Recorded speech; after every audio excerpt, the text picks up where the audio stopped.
Personas solitarias y vulnerables.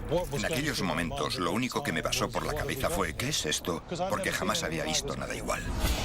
Mató a 15 hombres sin que la policía se diese cuenta de que un asesino andaba suelto. Atacaba sin motivo. Intentó ahogarme. Y, por lo visto, luego me reanimó.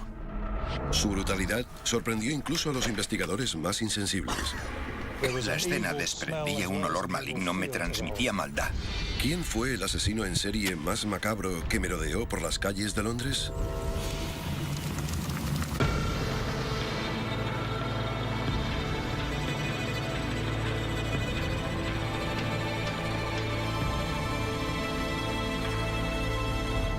Asesinos en serie, Dennis Nielsen. Muswell Hill es un tranquilo barrio del norte de Londres. Cranley Gardens es una de las calles más largas de la zona. Y hacia la mitad de la calle está el número 23, una casa de estilo Tudor dividida en 6 pequeños apartamentos. Los residentes del número 23 tenían problemas con las cañerías, ya que estaban atascadas y desprendían un olor repugnante. Un fontanero se acercó al edificio para solucionar el problema.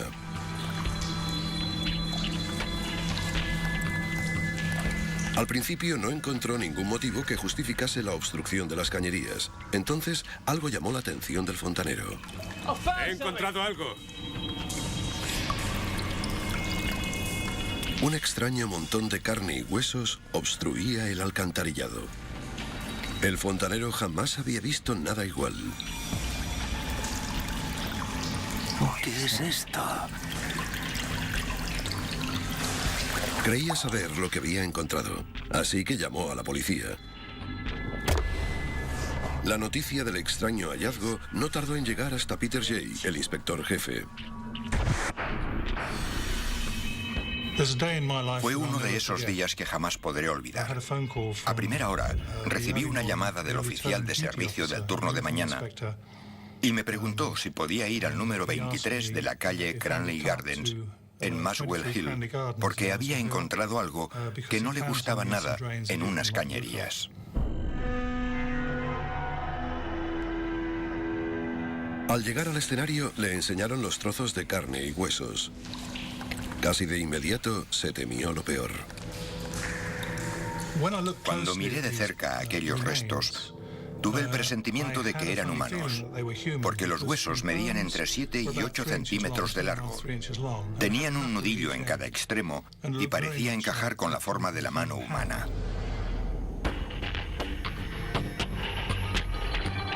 Para estar más seguro, Jay llevó los huesos y la carne al médico forense, el profesor David Bowen. Era evidente que se trataba de los huesos de una mano. Eran huesos pequeños y había uno más grande que se correspondía con el de la muñeca. Así que le dije al señor Jay que lo que había encontrado era la extremidad de un ser humano. Al saber que eran los restos de un ser humano, Peter Jay empezó a pensar en qué cosas espantosas podrían haber pasado. Pensé, bueno, han matado a alguien, lo han cortado en pedacitos y han tirado los restos por el retrete. Pero entonces se me ocurrió un gran abanico de posibilidades. ¿Qué más ha pasado? ¿Dónde están los huesos? ¿Dónde está el resto del cuerpo? ¿Dónde está la cabeza? Lo principal era encontrar el resto del cuerpo. La policía examinó el sistema de cañerías del edificio y entonces encontró la primera pista. La obstrucción estaba justo en medio del sistema de cañerías de la casa, pero no había ningún inquilino en el piso de en medio, así que solo podía proceder del piso de arriba. El último piso estaba alquilado a Dennis Nielsen, un funcionario ejecutivo de 37 años que trabajaba en una oficina de empleo cercana. Así que me fui directo al número 23 de la calle Cranley Gardens y esperé en el vestíbulo junto con Steve McCasker, mi ayudante, a que el inquilino del último piso llegara a casa después de trabajar. Señor Nielsen, ¿Dennis Nielsen? Sí. Soy el inspector jefe Peter Jay y he venido a hablarle de sus cañerías. No sabía que la policía estuviese interesada en la fontanería. ¿Son inspectores de sanidad? No. Estamos aquí porque hemos encontrado algo en sus cañerías. Creemos que podrá decirnos de dónde procede. Así que, si nos deja entrar en su apartamento, se lo contaremos con más detalle. De acuerdo, acompáñenme.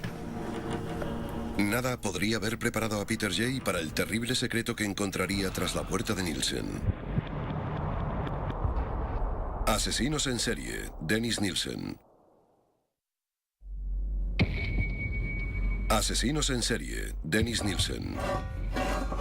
La inspección rutinaria de una cañería obstruida resultó ser cualquier cosa menos rutinaria, ya que lo que provocaba dicha obstrucción era tejido humano. El único lugar de donde podían proceder los restos era del ático del número 23 de la calle Cranley Gardens, cuyo inquilino era Dennis Nielsen, de 37 años. Señor Nielsen, hablemos de sus cañerías. Peter Jay, el inspector jefe, esperó a que Nielsen regresara de trabajar. Así que, si nos deja entrar en su apartamento, se lo contaremos con más detalle. Jay no sabía que estaba a punto de abrir la caja de Pandora. Sí, el apartamento de Nielsen era el ático, el de las 3 ventanas juntas. Lo primero que nos llamó la atención, nada más entrar por la puerta, fue el pestilente olor a carne en estado de putrefacción. Si alguna vez has percibido ese olor, es imposible no reconocerlo. Todo era muy extraño. La escena desprendía un olor maligno. Me transmitía maldad. Jay decidió ir directo al grano.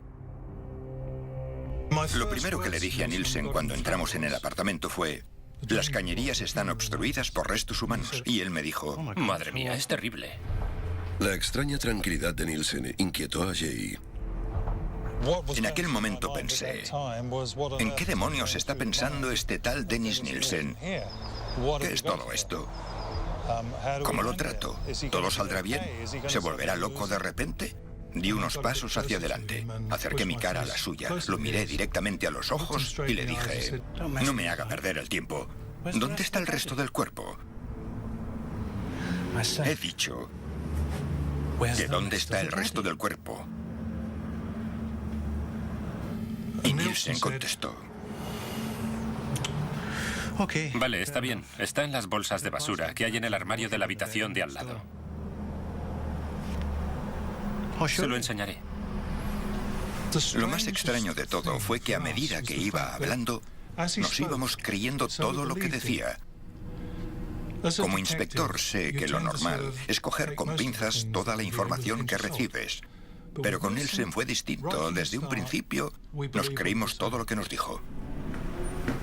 Jay no tardó demasiado en obtener las pruebas que confirmaban que la sorprendente confesión de Nielsen era cierta. Entré en la habitación. Y aunque las ventanas estaban abiertas, el olor era casi insoportable.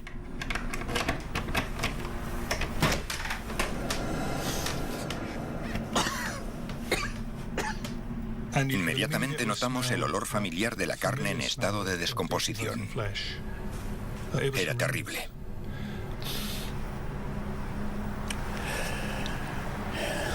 ¿Hay algo más que quiera contarme? Es una larga historia. Se lo contaré todo, pero aquí no. En la comisaría.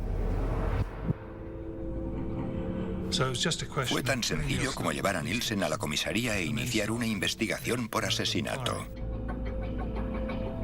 La primera tarea de la policía era identificar a la víctima y descubrir por qué había tenido un destino tan horripilante. Pero Steve McCasker, el agente de arrestos, temía que las bolsas pudiesen contener cosas aún peores. Lo metimos en el coche patrulla y me senté en la parte de atrás con él y Jay, el inspector jefe.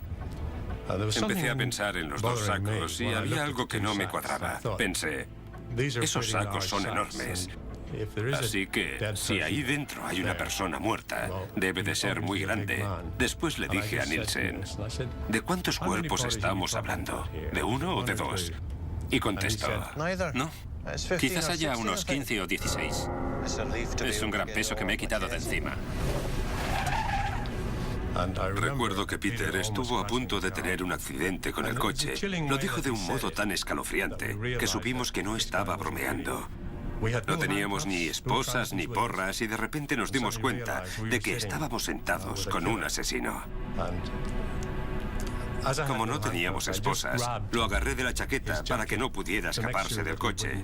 Ya lo habíamos pillado. Solo teníamos que procesarlo y llevarlo a la comisaría.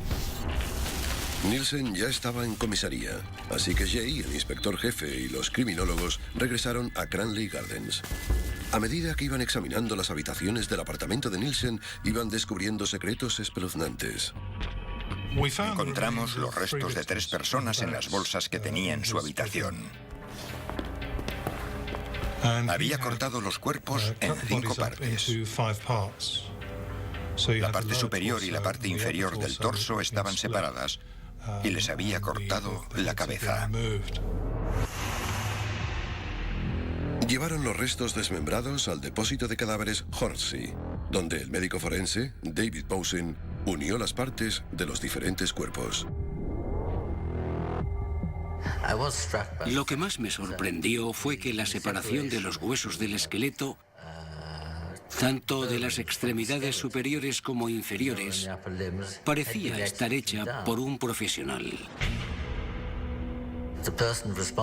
La persona responsable de aquello tenía conocimiento sobre las partes del cuerpo. La investigación se convirtió en una contrarreloj para encontrar el máximo número de pruebas sólidas. Debo recordarle que está bajo custodia policial. Durante los interrogatorios intentamos sacarle la máxima información posible de todas las víctimas. Teníamos que acusarlo o dejarlo libre tras 48 horas. Hemos encontrado 2 bolsas de plástico de color negro en su armario. Al abrirlas hemos visto que contienen partes desmembradas de cuerpos humanos. ¿Puede explicarme qué pasó? ¿En qué contexto? Parecía increíble, pero hacía pocos minutos que había empezado el interrogatorio y Nielsen sorprendió a Jay con otra escalofriante confesión. ¿Han registrado el resto del apartamento? ¿Por qué?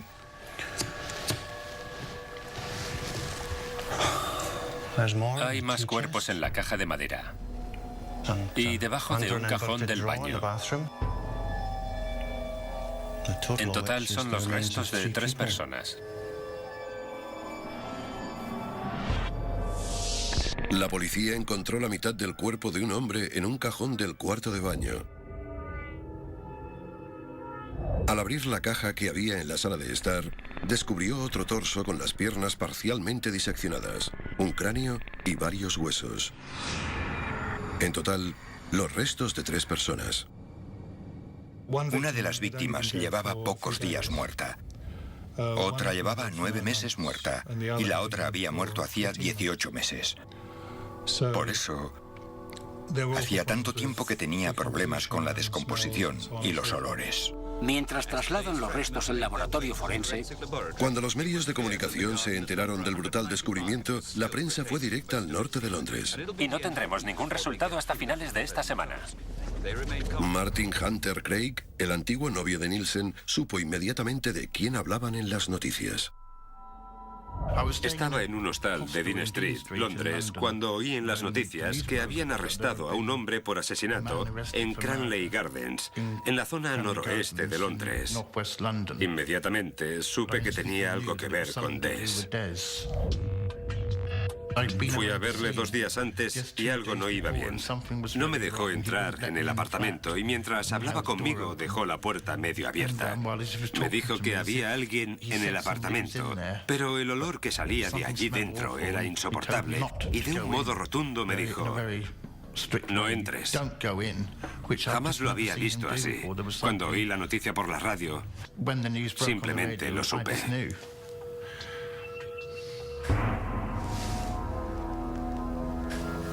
Para acusar formalmente a Nielsen de asesinato, Jay debía confirmar, como mínimo, el nombre de una de las víctimas. ¿Quiénes eran? He olvidado cómo se llamaba la primera víctima y jamás supe el nombre de la segunda. La tercera era Stephen Sinclair. Fue un gran avance para el caso. Pero Jay no tenía suficiente con la palabra de Nielsen. Tenía que encontrar pruebas sólidas de la identidad de la víctima. A esas alturas de la investigación, estábamos muy preocupados porque creíamos que si acusábamos a Nielsen del asesinato de John Smith y este se presentaba en el tribunal de Old Bailey el primer día del juicio, perderíamos toda la credibilidad. Así que debíamos estar completamente seguros de la información que teníamos. Para que Jay tuviese las pruebas que necesitaba, el equipo forense centró todos sus esfuerzos en el cuerpo de la última víctima de Nielsen. Extrajimos los miembros de las bolsas y con mucho cuidado colocamos todas las extremidades y los huesos en el suelo. Al final, unimos todas las partes sin ninguna dificultad. Al ver todos aquellos miembros unidos en el depósito de cadáveres y pensar que eran seres humanos que hacía poco tiempo que estaban caminando por la calle y que eran felices, me invadió una sensación espantosa. Bowen acabó de unir los cuerpos. Cogió una de las manos desmembradas y con mucho cuidado tomó las huellas dactilares. Jay las cotejó con los informes de la policía y consiguió la confirmación que necesitaba. La última víctima de Nielsen era Stephen Sinclair, de 22 años. Acusaron formalmente a Dennis Nielsen por asesinato. Entonces, Jay pudo empezar a investigar qué hizo la última víctima de Nielsen durante los días previos a su muerte. Hábleme de Stephen Sinclair. Fuimos a mi apartamento y nos pusimos a beber. Se quedó dormido. Así que me senté con los cascos puestos para escuchar música.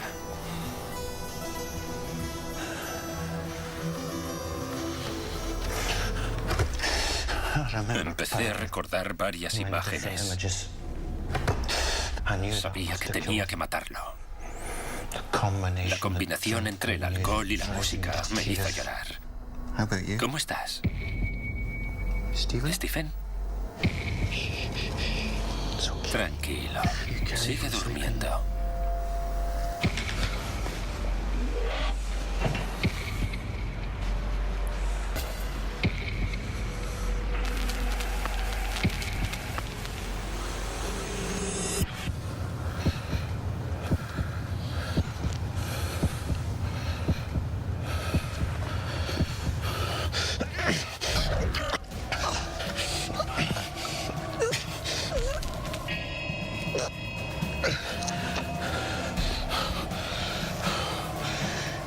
¿Lo ves, Stephen? No ha dolido tanto. Ahora ya nadie podrá tocarte.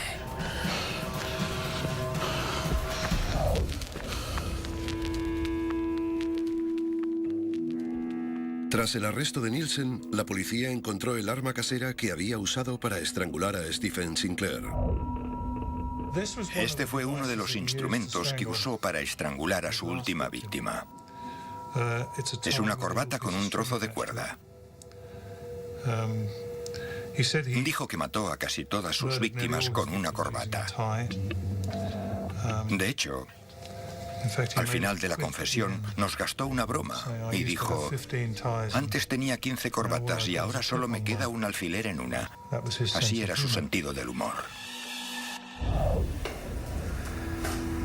Lo siguiente que Jay tenía que descubrir era cómo Nielsen se había deshecho del cuerpo.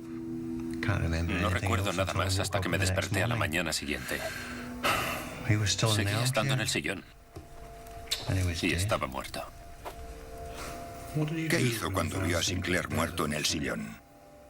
Por la tarde, puse un trozo de plástico en medio de la habitación principal.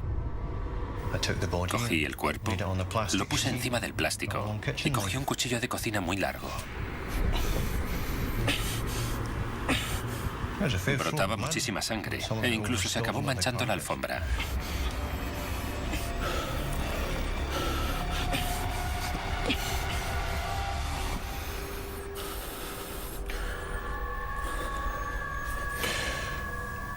Le corté la cabeza, cogí una olla del cuarto de baño, la metí dentro y la llené de agua.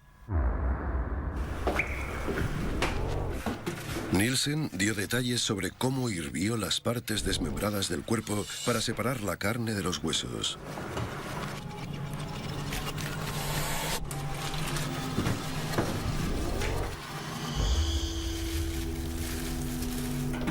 Más tarde, Nielsen confesó cómo había empezado a tirar los restos hervidos por el retrete de forma sistemática.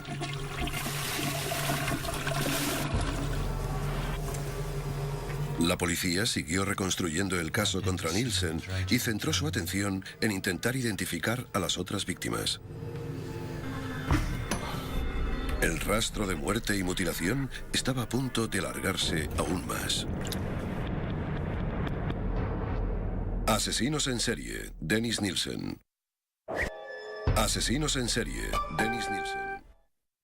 La búsqueda por identificar a las víctimas de Dennis Nielsen no había hecho más que empezar. La policía consiguió ponerle nombre a su última víctima, Stephen Sinclair. Los otros dos cuerpos que descubrieron en el apartamento de Nielsen al norte de Londres seguían siendo desconocidos. Pero Nielsen afirmaba que había matado como mínimo a 12 hombres más. Quizás haya unos 15 o 16. Para Peter Jay, identificar a las otras víctimas se convirtió en un reto personal. El 60% de los hombres que trabajábamos en el equipo éramos padres. Así que estuvimos de acuerdo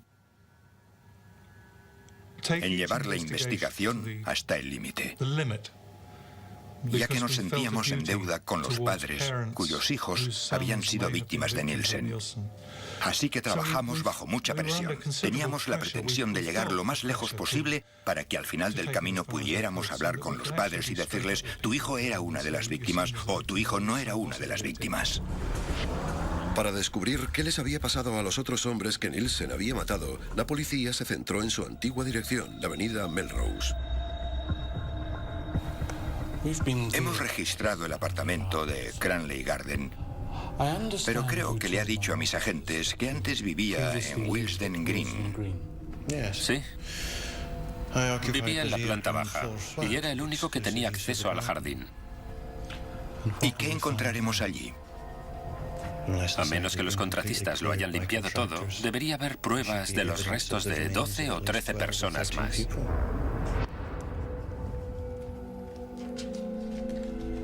¿Quién es este hombre a quien no le importa admitir que ha matado a más de una docena de hombres? Nació en Fraserburgh, Escocia, de padre noruego y madre escocesa. Dennis Nielsen tuvo una infancia difícil. El escritor Brian Masters entrevistó a Nielsen durante varios meses. No tuvo una relación cercana con su familia, excepto con uno de los miembros, su abuelo, Andrew. Era pescador y desaparecía en el mar durante semanas. Masters cree que la muerte de su querido abuelo arruinó la infancia de Nielsen. Lo llevaron a la cocina y encima de la mesa había una gran caja donde estaba su abuelo. Nadie le explicó qué quería decir. Y creo que en ese momento su concepto de muerte y amor se fusionaron. Dennis Nielsen se marchó de casa para unirse al ejército justo después de cumplir los 16 años y sirvió en el centro de abastecimiento. Fue allí donde Nielsen aprendió el oficio de carnicero, que más tarde usaría para diseccionar los cuerpos de sus víctimas. Después de cumplir 11 años de servicio, Nielsen se unió a la policía metropolitana. Pero al cabo de 11 meses dejó el cuerpo, alegando que su estilo de vida, basado en la promiscuidad homosexual, iba en aumento. Su antiguo novio, Martin Hunter Craig, recuerda la época que pasó al lado de Nielsen con una mezcla de sentimientos. Era muy fácil llevarse bien con Des cuando no estaba borracho. Era una persona muy sensible y simpática. Era como un hermano mayor. Pero cuando bebía se transformaba en una persona... no sé cómo definirlo. Un poco detestable. Se volvía completamente grosero y eso no me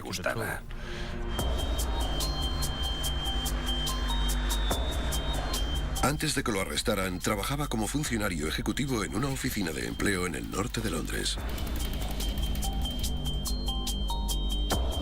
Para descubrir cómo un funcionario aparentemente respetable se convirtió en uno de los asesinos en serie más prolíferos de la historia británica, Peter Jay le preguntó a Nielsen cómo fue la primera vez que mató.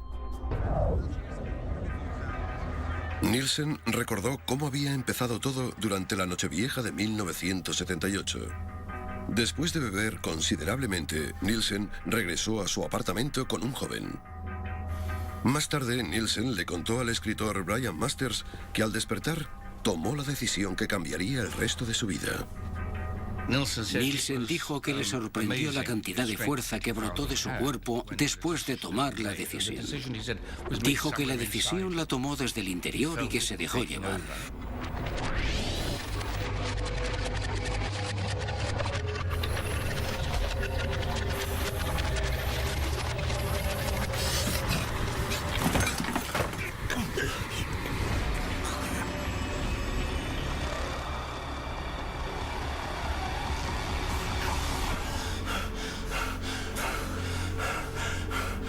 Aunque Nielsen recordó cómo había matado a su primera víctima anónima, Jay se sintió frustrado porque Nielsen no supo decirle por qué lo hizo.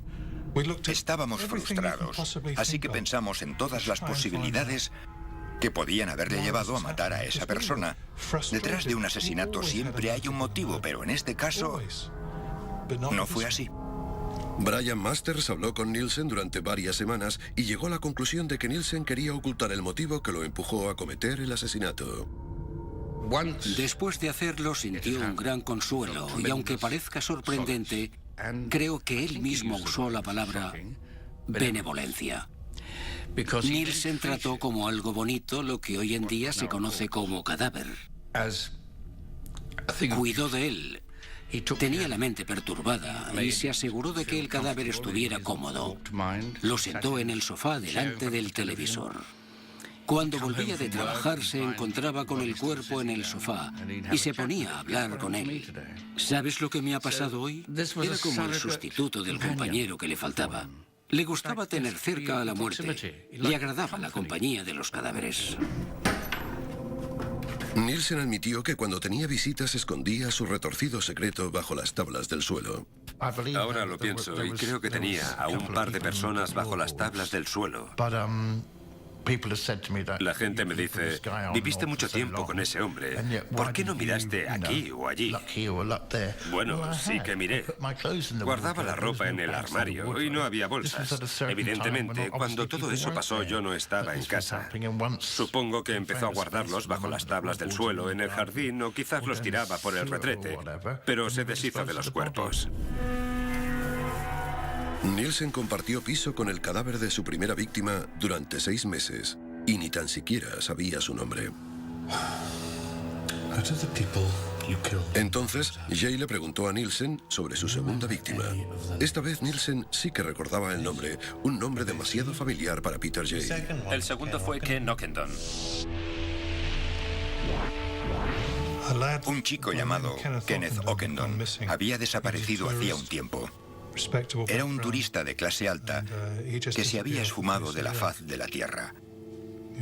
Nos quedamos completamente boquiabiertos porque de repente, 5 años después, teníamos al hombre que había matado a Kenneth Ockendon, el hombre que la policía había buscado durante tanto tiempo.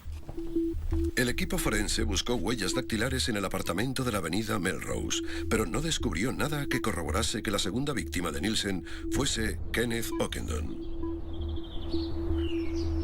Contra todo pronóstico, el equipo forense encontró lo que estaba buscando en el apartamento de la calle Cranley Gardens.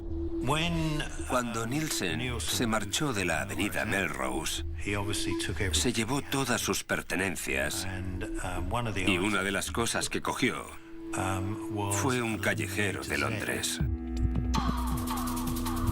Buscaron huellas dactilares en todas las páginas del callejero con una increíble minuciosidad. Para resaltar las huellas en el papel, los forenses usan un producto químico llamado ninidrina. Si hay alguna huella, la ninidrina reacciona con las sustancias químicas que hay en el sudor humano. y las huellas resaltan en la oscuridad con un color rojizo conocido como púrpura de Reutemann. En la esquina del mapa de Londres encontraron una huella parcial de un dedo pulgar y, aunque parezca mentira, coincidía con las huellas del desaparecido Kenneth Ockendon, de 23 años. Después de buscarlo durante casi 5 años, la policía por fin pudo cerrar el caso del estudiante canadiense.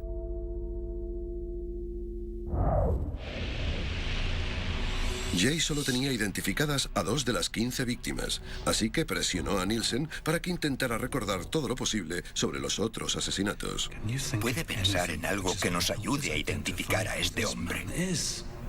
Era irlandés. ¿Qué me dice de la víctima número 9? Creo que tenía acento escocés. ¿Y la víctima número 10? Creo que lo conocí en el West End. Tras 30 horas de intenso interrogatorio, confirmó 3 nombres más. Martin Duffy, un chico sin techo de 16 años de Birkenhead. Billy Sutherland, un prostituto de 26 años de Leith, Escocia. Y Malcolm Barlow, de 23 años, que fue el último hombre que Nielsen mató en la avenida Melrose. Pero ¿cómo lo hizo para matar a tanta gente sin que nadie se diera cuenta? Todas las personas que mató no tenían ninguna relación con la gente de Londres. Eran de las afueras de Londres y vinieron aquí en busca de fortuna. Algunos tenían una vida muy dura. Eran personas que, aunque desaparecieran, nadie las echaría en falta. Después de investigar todos los asesinatos, Jay llegó a una conclusión horripilante. En un periodo de 8 meses, Nielsen había matado a 10 personas, es decir, una media de un asesinato cada 7 semanas. El equipo forense inició un registro intensivo en el apartamento de la avenida Melrose. Empezaron a levantar, una a una, todas las tablas del suelo. Aunque hacía casi 2 años que Nielsen ya no vivía allí, encontraron pruebas microscópicas vitales. Incluso encontramos larvas de varios tipos de mosca que suelen aparecer en los diferentes estados de descomposición del cuerpo. Peter Jay tenía que descubrir cómo Nielsen sacaba los cuerpos de debajo de las tablas del suelo y se deshacía de ellos sin que los vecinos se percataran. Levantaba las tablas del suelo, cogía los paquetes y los envolvía con trozos de alfombra. Decidí quemar todos los restos para deshacerme de ellos. Cuando el fuego se apagaba, ¿qué más hacía? Los golpeaba para asegurarme de que no quedasen restos demasiado grandes. Pero se han recuperado fragmentos y la policía cree que podrían ser restos humanos. Después de peinar el jardín de Nielsen de la avenida Melrose durante 3 semanas, el equipo extrajo unos 2000 fragmentos de hueso. Estos son fragmentos de hueso que encontramos en el jardín. Encontramos fragmentos de este tipo, trocitos de hueso que habían estado expuestos a un calor intenso. A pesar de todos sus esfuerzos, los huesos estaban demasiado quemados y rotos como para identificar a las víctimas. Así que la investigación forense de la avenida Melrose estaba llegando a su fin.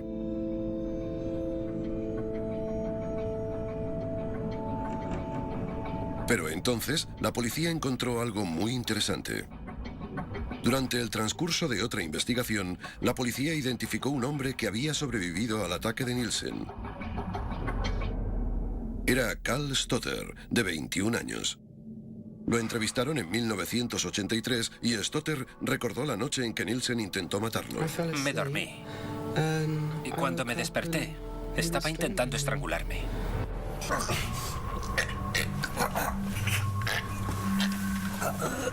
25 años después, Carl sigue traumatizado por los recuerdos de aquella noche.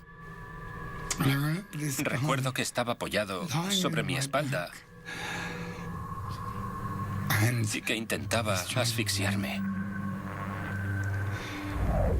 Parecía que la cabeza me iba a estallar. Que te estrangulen no es agradable. Pero Nielsen no había terminado con Carl. Me levantó de la cama y me llevó al cuarto de baño.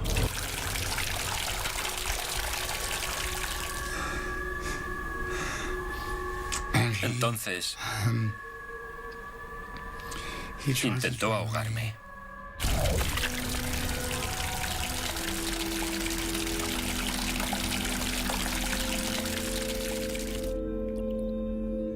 Aunque parezca increíble, Cal sobrevivió a esa terrible experiencia. Estuvo inconsciente en el piso de Nielsen durante 3 días hasta que volvió en sí. Por alguna extraña razón, Nielsen no lo mató, sino que hizo todo lo posible para reanimarlo. Fue una reacción extraña que sigue desconcertando a Cal. Sabía que estaba vivo porque me reanimó. La gran pregunta que me planteo es la siguiente: ¿era mi asesino o mi salvador? Esa es mi batalla interior. ¿Me mató o me salvó? Gracias al testimonio de Cal, la policía obtuvo un punto de vista interno de la perturbada mente de Dennis Nielsen y un testigo clave para el día del juicio. Asesinos en serie, Dennis Nielsen. Asesinos en serie, Dennis Nielsen estuvo matando durante 5 años y pasó completamente desapercibido para la policía. Después de que lo arrestaran, Nielsen confesó que había estrangulado, que había desmembrado y que se había deshecho de 15 hombres. Tras 6 meses, la investigación policial solo tenía el nombre de 5 de las 15 víctimas. La investigación sobre los asesinatos de la avenida Melrose estaba estancada, así que se centraron en los cuerpos anónimos que encontraron en Cranley Gardens.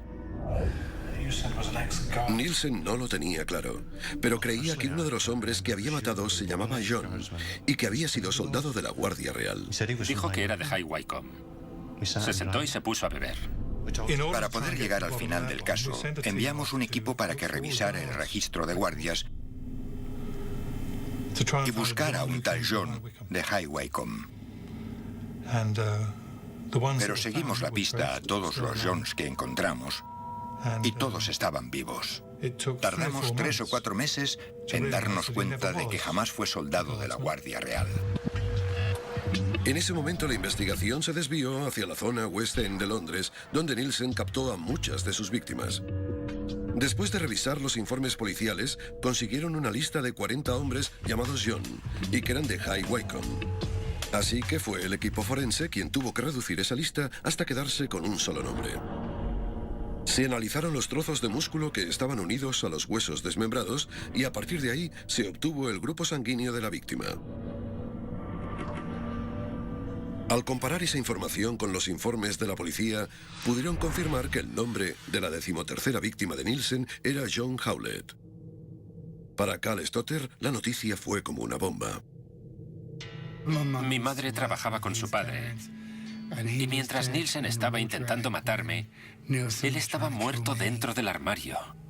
John estaba hecho pedacitos. No merecía morir así. Bueno, nadie lo merecía. ¿Cómo vas a imaginarte que alguien quiere cortarte en trocitos?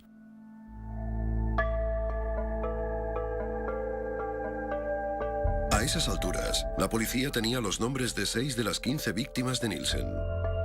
Con una confesión completa y pruebas forenses sólidas, ya tenían todo lo necesario para ir a juicio. Pero Jay seguía teniendo una pregunta sin respuesta. Dennis quería matar a toda esa gente. En aquel momento me parecía lo más adecuado. Quiere decir que necesitaba matarlos.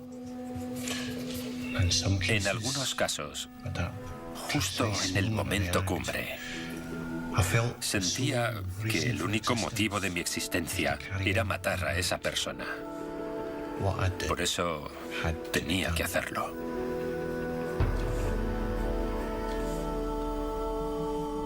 La falta de remordimientos de Nielsen seguía inquietando a Peter Jay. Jamás mostró ningún tipo de remordimiento. Nunca se sentó en una sala de interrogatorios y dijo: siento mucho todo lo que he hecho. No sentía nada. Era tan frío como una piedra.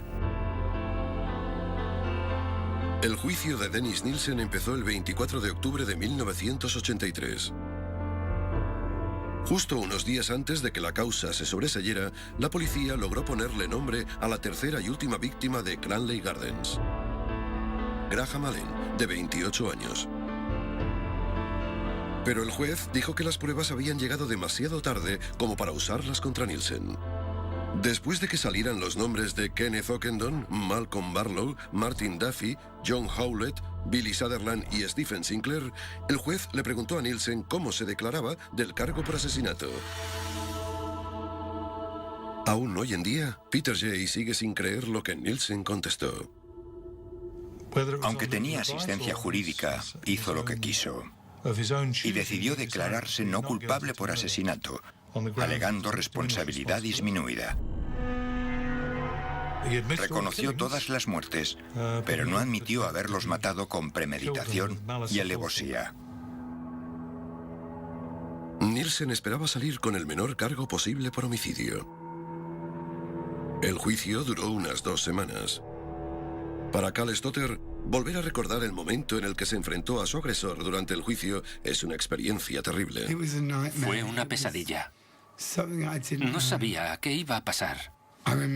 Recuerdo que pensé, pero si ni siquiera conozco a ese hombre, ¿por qué un extraño quiso matarme? No lo entiendo. Y jamás llegaré a entenderlo. El viernes 4 de noviembre el jurado dio su veredicto. Declararon a Dennis Nielsen culpable por el asesinato de los 6 hombres. El juez le impuso una sentencia de por vida que no podía ser inferior a los 25 años. Nielsen no reaccionó ante la sentencia, cosa que desconcertó a todo el mundo. Lo declararon culpable y lo condenaron a 25 años de cárcel, pero él ni pestañeó. Fue muy extraño. Pero Nielsen aún tenía que hacerle una sorprendente confesión a Peter Jay. Nielsen dijo: si no me hubieras cogido no serían 15 asesinatos. Seguramente ya habrían 150 muertos. No podía parar, nada podía ayudarme. Decía que cuando se despertaba por las mañanas y encontraba otro cuerpo en su casa pensaba: no, he vuelto a hacerlo. 3 décadas después del primer asesinato de Nielsen, la investigación volvió a dar un giro inesperado. Durante el desarrollo de la investigación, la policía no pudo confirmar la identidad de la primera víctima de Nielsen. Pero hace poco, y gracias a un equipo que se dedica a resolver casos antiguos, encontraron el nombre que los investigadores habían buscado durante tanto tiempo. La primera víctima de Nielsen se llamaba Stephen Dean Holmes y solo tenía 14 años.